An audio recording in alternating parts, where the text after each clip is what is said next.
ত্যাগ ও শোকের অনন্যতায় মহিমান্বিত ১০ মহরম আজ পবিত্র আশুরা। হিজরি ৬১ সালের এই দিনে ফোরাত নদীর তীরে কারবালা প্রান্তরে নির্মমভাবে হত্যা করা হয় মহানবী সাল্লাল্লাহু আলাইহি ওয়াসাল্লামের প্রিয় নাতি ইমাম হোসাইন ও তার সঙ্গীদের। এছাড়া হাদিসে আছে এই দিনেই সূচনা হয় পৃথিবীর, কিয়ামতও এদিনেই হতে পারে। নবীদের নানা ঘটনার সাক্ষীও এই দিনটি। তবে সব ছাপিয়ে মুসলিম উম্মার কাছে গুরুত্ব পায় সত্য প্রতিষ্ঠায় ইমাম হোসেনের শাহাদাত। হোসেনের যে শিক্ষা, অর্থাৎ অন্যায়ের পথে চলবে না, অন্যায়ের কাছে মাথা নত করবো না, অন্যায়ের সামনে যা কিছু আছে সব বিসর্জন দিয়ে তুমি জিহাদ করো, অন্যায়ের বিরুদ্ধে জিহাদ।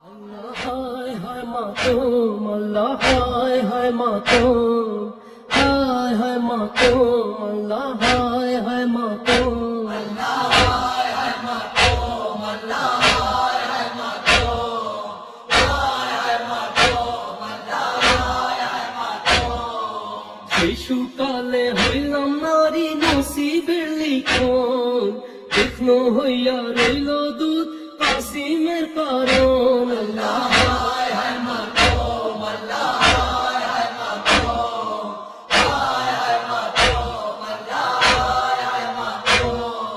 প্রথমে আল্লাহর নাম যেই মতে উচিত, নবী মুহাম্মদ যেন আল্লাহর হাবিব। আর যত গাউস কুতুব হাসান ও হুসাইন, ইমামেরও দুঃখ কই শোনো মুমিনগণ।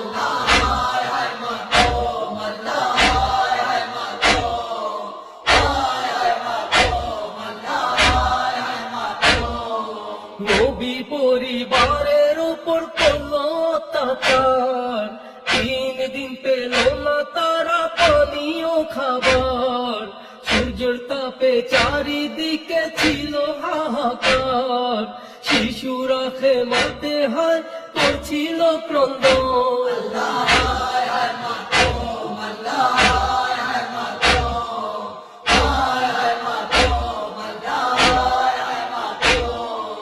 বিবিগণের মাথার কাপড় কেড়ে হ্যাঁ নিল, হুসেনের মেয়ে শকিনার দোষ কি ছিল?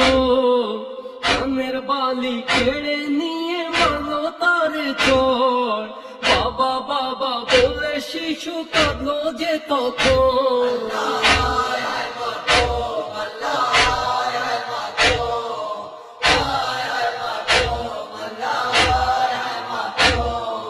ছোট শিশু আজগরকে দিয়ে দাও পানি, দয়া করে শিশুটি দেখো মুখানি।